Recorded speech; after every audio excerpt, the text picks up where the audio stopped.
Everyone wants a remote job. They think it means working from a beach, wearing loose clothes, and taking long naps. But the harsh reality is remote companies don't pay you to be available, they pay you to be effective.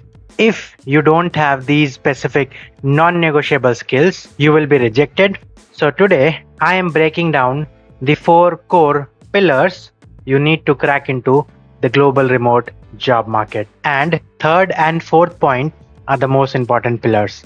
My name is Ritik Raj. I am working remotely as a global HR recruiter. Let's get started. So the question is, what is the number one skill for remote work? It is not coding, it is not management, it is communication. Yes, you heard it right. In an office, you can talk to someone in person to fix a misunderstanding. Remote, you don't have that luxury.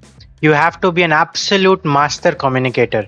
So in terms of written, can you write an email or a Slack message that is clear, polite, and impossible to misunderstand? So if your writing is messy, then your work is seen as messy. In terms of spoken as well, can you explain a complex idea in 30 seconds? If you can't write it down or explain it clearly on a call, you are just not ready for a remote role.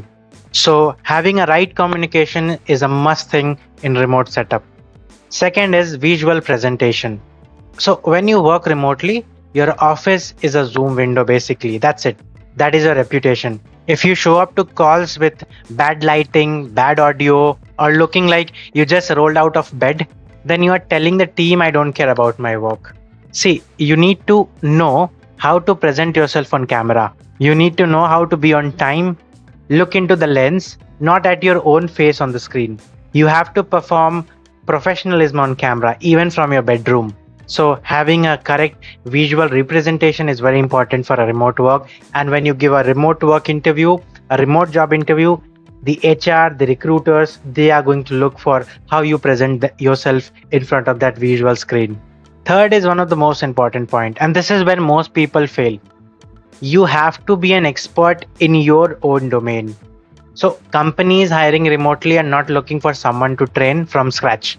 They are hiring someone to solve a specific problem. So if you're a marketer, you shouldn't just know marketing. You need to know how to drive the entire growth in a specific campaign.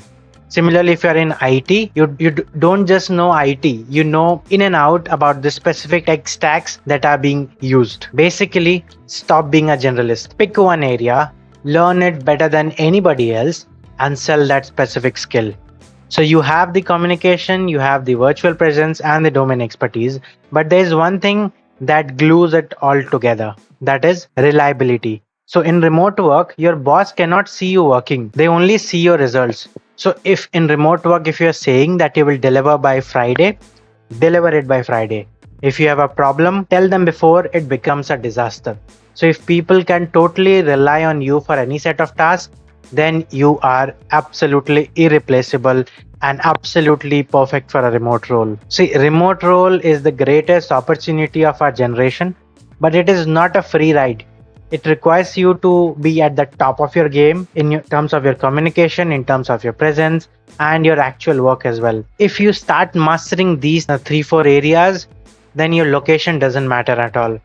Companies are going to pay you for your results, not from the location where you're sitting right now. So before applying to a remote role, please make sure that you are absolutely strong in terms of these particular pillars. If this video helped you understand the remote game, hit the subscribe button. I want to know where you are struggling right now. So drop a comment below and I will make sure to reply to your every comment. That's it for the video, guys. I thank you so much for watching and I will see you in the next video very soon.